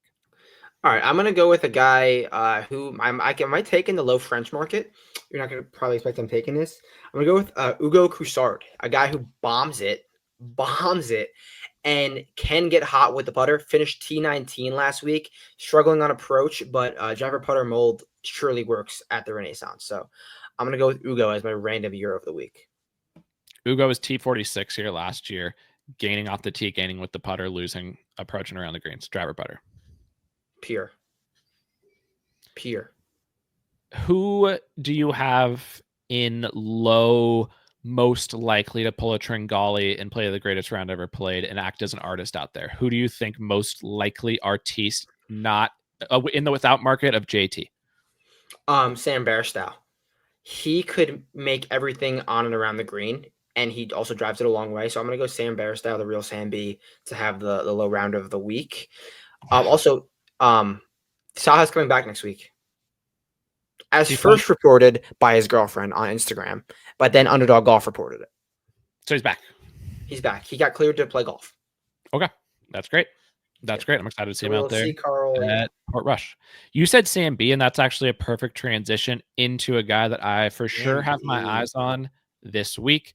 I've dodged missing out on a Sam win because I never want to miss a Sam win. No. I try to hit Sam every time when he wins. Even in all of them but one, I would maybe. All but one, I think. Yeah. And definitely the last two, Schwab and the match play. And he's come close to winning multiple times since then when I wasn't on him. And I was sitting there thinking, I can't be the Burns whisperer anymore. Once a guy wins, that's your guy. You can't be a whisperer of them. You didn't see it coming. I'm strongly considering it this week, Jers, because we're striping irons again. We know he likes the links. We saw what he did at Troon. We're sending it long and straight. He's been top 20 here twice. I like Sam this week. He can beat Scottie. He knows he can beat Scottie. It's his best boy. Speaking of the Dell match play, I've called the Dell match play Austin City Limits like 3 times in the last month and a half when I was talking about like old golf tournaments. So weird. Just I don't know why I thought of that. But while we're on the topic, it's a disgrace that we don't have that tournament anymore. Disgrace. New PGA Tour commissioner though. Because I love the match play format. It's so much to me easier to handicap. It's like tennis. And I mentioned the Grigor Dimitrov situation in the Discord, but I didn't explain what that was about. I've got Djokovic, single B on the men's side at Wimbledon. And at the end of the day, Carlos and Yannick are better tennis players now than Djokovic is, without question. Like just strokes gained total, they're higher strokes gained total than Djokovic. Yeah. But Djokovic's dog remains at an exemplary level. And Wimbledon is the fastest surface, gives him the best chance to win. And he's got the history. And there's the most pressure. Wimbledon is to the Masters what the Masters is to Wimbledon. So there's history. It's like Tiger at the Masters. Yeah. His advantage. Yannick is in the same side of the draw as Djokovic, so they could play in the semifinals, which is 2 more rounds, and Djokovic is very likely to get there, and Sinner was seemingly very likely to get there. Yannick was down 2-0 to Grigor Dimitrov, who I would give the comp of Dimitrov. This is a guy who could get so hot, but can't like keep it going. Something bad always happens to him. Mm-hmm. Maybe a little Tommy. There might be like some Tommy-ness to the situation where you just know something bad is going to happen to this man. Right. He's up 2-0. Gio's in the Discord. Shout out Gio. He's watching. He's like, damn, Grigor's playing amazing. I'm like, yeah, his elite is so elite. but he gets hurt every time something like this is going on. And I'm sitting there thinking, I hope that doesn't happen this time. And it didn't look like it was going to happen. He was running around the court, hitting crazy shots. Yannick looked like he'd seen a ghost. Like this was going to be a massive upset. The Sinner was like, what is happening out here? I can't believe this is taking place. Simultaneously, Djokovic, like 17 plus 1700 or something like that. Today? To win the match, yeah. For the Dimitrov. Right. Yeah, no, he was a huge favorite. And so 1700 to win the match. Plus 1700. So Sinner was like minus 3000.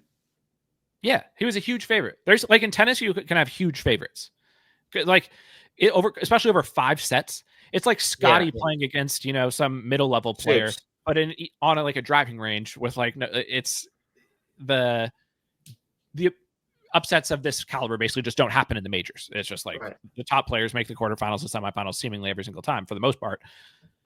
And he was down 2-0. And Dimitrov's hitting amazing shots. He's playing great. It looks like he's going to win. He's still, even in the third set, he could easily then lose the next 3 sets. Like that shit happens all the time too, where the best player just flips it. He goes to serve, hits an ace, falls to the ground, holding his chest and his pec. He tore his pec on the serve. It was 2-0. He was winning the match. And it was 2-2 in that set. It was even that set. He was in totally fine shape. And he had to quit in that moment. I saw on Twitter. I didn't know the story though. That's insane.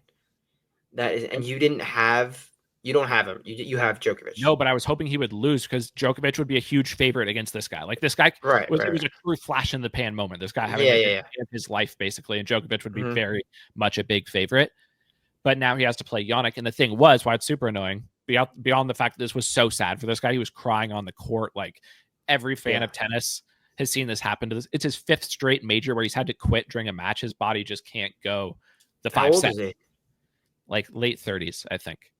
But what happens is the difference, because another reason why the favorites always do so well, especially on the men's side, is a normal tournament. Think of the John Deere Classic of tennis is 3 sets, and the slams are 5 sets. Variants, yeah. And we should maybe make the majors 5 rounds. Why not have another round of the majors? Who would be against more majors? No, not many people would. You'd see the cream rise to the top even more. Scottie would win every time. Yeah, and maybe he should. Maybe he should. Maybe he's good at golf. Yeah. Maybe tennis should have, or it should be like tennis where Djokovic and the top guys win most of them. But it would have set it up nicely for Djokovic because now the next person that Sinner plays is Ben Shelton, who has the same game as Sinner. And I was going to ask, did Shelton win today? Shelton won, but at the end of the day, to beat the number 1 player in the world, you have to have something that differs from his game. You have to throw him off basically. And so what Dimitrov was doing is a great job with slices and all sorts of spin.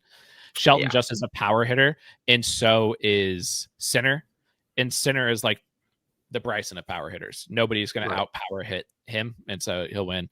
And then he's just so good and against the weaknesses of Djokovic that now Sinner is probably very likely to make the final. But he was out until Dimitrov tore his back. Insane situation. Tough beat if Djokovic ends up not winning, and tough overall for Dimitrov. Odds board jurors at the Scottish. So much strokes gained across the P. Wimbledon. We'll probably be sweating Wimbledon. Hopefully, we've still got Anna Samova live on the women's side too. We'll see if she can. You're nice at tennis. We'll see what she can do. But it's thing about tennis is the draws are so helpful in anticipating who can make a deep run into the quarters and the semifinals, which is why we started this by talking about the match play, because that's what I liked about the match plays. You could kind of try to figure out who was going to play who and strengths and weaknesses. It becomes a little bit easier than in golf where literally no one's playing against each other. There's 150 players and any one person can do any one thing. There's no comparison. So I really do like it. I think tennis is a more profitable or capable to be a profitable sports bet than golf. Anyone in the middle of the board that we haven't touched on, the guys in the 50 to 100 range this week before we get to the triple digits, or you can just go to the triple digits if you're already thinking down the board. I think Chris Goddard AGX could have a good week in a hard mix. Truthfully, I think he's around 80 or 90. Bomber, get out with the putter, doing everything else well. Jersey Shore. I'm in. Do you think Goddard vibes with the Scottish lifestyle? That I can't give a real like take on and no, but who doesn't? It's great over there. I mean, if you've gone from the Jersey Shore to Scots and enjoyed it, so I would think it'd be easy money for him as well. Let me actually see who I wrote up in my early leans, because it seems to be that a lot of times I should just stick with my early leans. That's another thing I'm doing in a process of trying to improve as a golf bettor, is sticking with my early leans. I'm gonna try to make selections way faster, not overthink things. Yeah, no, that is fair. And so, here we go. And I do like this guy a lot this week. 80-1, a guy who we've said is confident all year, a guy who, when the weather gets a little, it's not going to be that bad, but a little cloudy, a little gray, lives next to the ocean, who's a man who says he plays his best golf next to the ocean. Maverick, 80-1. I was thinking Mav played North B this morning, walked obviously with the AT&T on the push cart. I thought it was hilarious looking. So he's getting in with the links. He's neat. I've been talking Mav up all year. Like, he has so few chances to like make that Ryder Cup team that he wants so bad. Why not give it a shot, right? Tied for 16th here in his only appearance, gaining a 4.4 with the putter. Driver P can work. I could be in for Mav. I mean, I think it's either like Scottie or hard card, like a big one. What's if you're going down the board, 125-1 all green Xander type of player, BSB Novak? That's so funny because in the Vince Eric's dictionary, BSB and all green Xander are in there. So you'll see when you get there. Does Justin Rose care about this event? Is Justin Rose playing this event? On the odds board, 90-1. You can get 110-1 on Bet365. Yeah, that's definitely a better number than 90. I think Justin Rose cares a lot more next week, so probably hold off. But Justin Rose is surely someone to monitor. Also, a guy we talked about earlier, Gerard, just change of the putting surface. He could lead the field tee to green, gain 1 on the greens. Justin Rose, as we've said, the decision on Justin Rose for the last probably 18 months has been, if he cares, he can play well. He has not cared since having his heart broken at the Masters. Yeah. It's been brutality. But it's just if he cares or not, so it's whatever. Yeah. He's never cared here because he's T69 cut in 3 starts. But I agree that, it's next week, I think, for Rose. But he's capable. He gained 8 strokes on the field in the second round of Memorial. That's playing golf. So that day he cared. Yeah. Anything else for the ISCO? Anything else people need to be aware of? No, I think it's Birdie Fest. Guys, I think positional guys will play well. Miles Russell. It's Miles Russell. Let's not overthink it. We'll do Miles Russell, and that's it. That's all. So comp to Miles Russell profile this week at the Big Disco. Yes, let's try that. Well, this is a quick aside because it was in this moment that Jers and I realized we forgot the 5th major on the LPGA. To be fair, it's the forgotten majors. Rist has told us that, but we completely forgot. We forgot to invite Rists. But once we realized it, we felt like it's a major. We cover majors here. We got to give it our best shot. So Jers and I try to channel our best knowledge that we've learned from Rists and chat a little Amundi Evian Championship. The delicious, crisp water of Evian deserves a shout out. So we try our best here. And obviously, Risk will have everything up on the site, in the Discord. That'll be the good stuff. But here's a little something. We appreciate everybody who listens to the pod, who supports the site, social media, whatever it may be. Thank you so much. And here's a little extra on the Amundi Evian Championship this week, the 5th major on the LPGA. Gino, who's never won a major, still hasn't won, even though it looked like she was going to win there for a second. Risk would be telling us not to do it. He would say, don't do it. So I'm out. I like her in a Birdie Fest in easy conditions. She got blasted by those Texas winds last time she was out. Okay. So I like her in Valhalla conditions. So I'm gonna be in on Gino this week. Okay. So I'll be out because I have Risk in my ear saying, don't do Gino, but you're in potentially 10-1, probably even. Her number's going up a little bit. Single B Gino, Riss, I hope you're listening. We had the sweat with Single B Nelly. Let's do it again with Gino. You didn't sweat Single B Nelly. She was never that close. Dude, she wasn't that close, but she was like third place the whole time. Minji won, right? The last one. All season Scotland. All season. Oh, and also I have to try to pronounce the LPGA player names per the request of the Discord. And I say this ahead of time. I'm working on them. I don't know them. I'm going to say them wrong. And I feel bad about saying them wrong. And I don't want to, but the Discord has asked, so I have to try. Ayaka Faru, 18. And I know I say that one wrong. She won last year or 2 years ago. Do you know how to say it? Faru, I think. Okay. She also has actually, never mind. Keep going. Ronnie Yin, our girl, 18. Lydia, it's 28. Riss posted something in the Discord. Let me just check.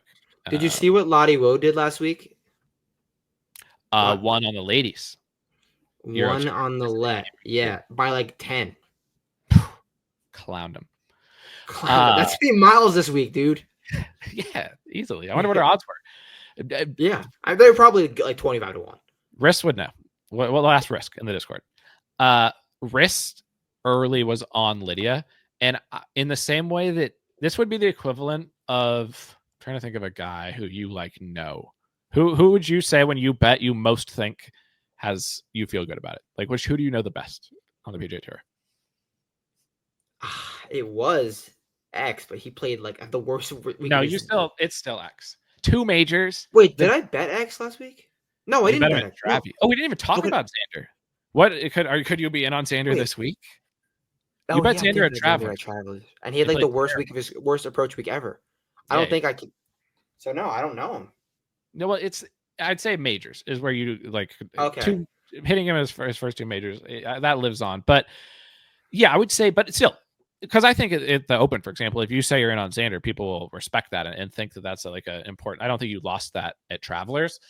I think about Lydia Ko like that with wrists, and she's 28. So I'll just declare right now I'm tailing wrists. Oh, he mentioned her. He's got a few ladies up in the Discord already. Okay. All right. Yeah. But what I know best about Lynn Grant 50 or 66. Lynn's still in the top 12 of the dog rankings. You have all the odds pulled up here, or I've got all the columns. Okay. Charlie Hull posted some nice Instagram stuff. Who has home game? They're playing France, right? France. So Liddy, no, not forget what's her name? Celine. Boots? Yeah. I think she won here Oh, I think she did she win here? This is our LPGA preview.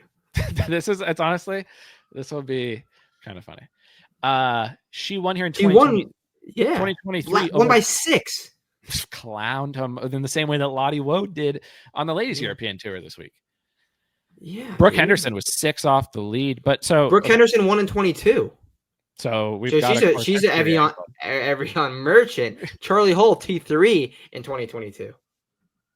And Lydia T3 in 2022. So course history and home game. And Minji in 2021 won this. And Furyu has won twice. Gino T5. This is going to be a good week. Hold on. Where are you seeing? Are you on my Wikipedia won't open up? No, I just type in Google like Evian Championship 2021. Here we go. I will say, also from a vibes perspective and a branding perspective, the Evian is so crisp. You can almost feel the like alpine air when you think about it. Malbin wouldn't collab with a random golf tournament if it wasn't, and they have Evian collabs. So I'm in. And it's at elevation. It is at elevation. Short. The ball travels. I think the comp is the Omega European Masters on the DP. Yes. This was the Alps. Yeah. Crans Montana. This is Crans Montana. I was talking about Crans Montana I texted in our text. I was talking about Crans Montana last week with my cousin. If you're not chatting at least with a couple people a week about Crans Montana, you're not living life. Probably. Yeah. But you're right. There are some heavy hitters who have won this event. It used to be. This was like, it's a co-sanctioned major. That's sick. The Ladies European Tour and the LPGA are co-sanctioning this since 2013. They've teamed That's up. why they have 5. Which is sick. I'm signing up for that. Yeah. Ayaka, Boots, Brooke Henderson, Minji, Jin Young Ko is a generational talent, an absolute striker of the golf ball. She won. And then someone named Angela Stanford won. I would say that's where the people that I at least recognize as winners. So we need a recognizable name this week. You know who that is? Angela Stanford? I'm asking. Okay, me neither. I was going to say, like, I'm asking you. Oh, I thought you did. I was so excited to hear how you knew who she was. Okay, so we'll a couple more minutes. That's a crazy connection. You know Angela Stanford. Like, come on, bro. We need we need names that we recognize down the board is what we need. So let's toss them out there. Brooke Henderson, 55, former champion. I feel like Riss would tell us no on her. And when Riss tells me no, he's usually... No, I'm out on Brooke Henderson. I'm out for A-Lim. Okay, A-Lim 66. That means first round leader. Her odds are probably drifting a little bit. The play of the week is A-Lim Kim, first round leader. No, I'm in on 275 to 1. Bronte Law. She is British, and she finished T7 in her last start at the Meyer LPGA. And Brontes are in right now because season 5 or season 4, the protagonist's name is Bronte. So it's just we're connecting dots. I haven't heard the name my entire life, and I've heard it twice now in a week. So I just got a T7. Courts Madsen won't win. You got to congrats on her for a top 10. Great name. We have to note, because we noted this last major, Maya Stark's still 150 to 1. This is a Soup situation. If Soup's can win twice on the PGA Tour at 400 to 1, then Maya Stark can win twice on the LPGA majors at 150 to 1, in my opinion. Yeah. Lilia T 110. I'm always down for some Patty T. Rose Zhang still I'm serious. 125 to 1 on Rose Zhang. Nick Dunn territory for Rose Zhang at the moment. Did you see what Lilia Vu said at the PGA Championship to the media? She clowned the golf course. She clowned the course designer. Then she missed the cut. I believe that was Lilia Vu. I think it was Angel Yin. Angel Yin. Okay, I'm sorry. And I'm Angel Yin's odds? In on Angel Yin at 28 to 1. Because I was almost in on her at the US Women's Open, and then she was clowning on the course, and I thought to myself, I like this lady. And I like that she's willing to speak her mind and doesn't give a fuck. She is a big letter hat girl. She loves the back top 10s. Angel Yin is only playing big events. Her last 2 events, I mean, this is probably true for a lot of the LPGA players, so I say this out of ignorance, so this could be something everyone's doing. Her last 2 events have been the KPMG Women's PGA and the US Women's Open, T9, T6. Those are the only events she's played. That is, yeah. Before that, she played at Liberty National. She missed the cut. Why would she care? The event before that was the Chevron. She finished 13th. This is a big game player. Angel Yin. Let's leave the people with that. Let's leave the people with Angel Yin, big game hunter on the DP, 28 to 1. Yeah, so I think for me, knowing that we need a big game player and knowing that Riss is on Lydia, I think for me, it's probably Lydia and Angel Yin at 28 to 1 right now. I have to check the other books. I just got Bet365 pulled up. But yeah, that's where I'm looking on the LPGA. All right, we got a big week ahead. This is, I think, T3 Pods of the year. Yeah, these next 2 weeks will be great, as we've said a million times, and we'll say it a million times more. We appreciate everybody who supports. If you've made it this far in the pod, we thank you so much for supporting throughout the year, for subscribing to the site, for liking and subscribing on YouTube, for giving 5-star reviews. Every single one of those things means so much, and we appreciate you all so much. And we'll try to finish the year strong. Big events coming up, cheers. Big weeks. We'll talk to everybody on the pod next Monday night.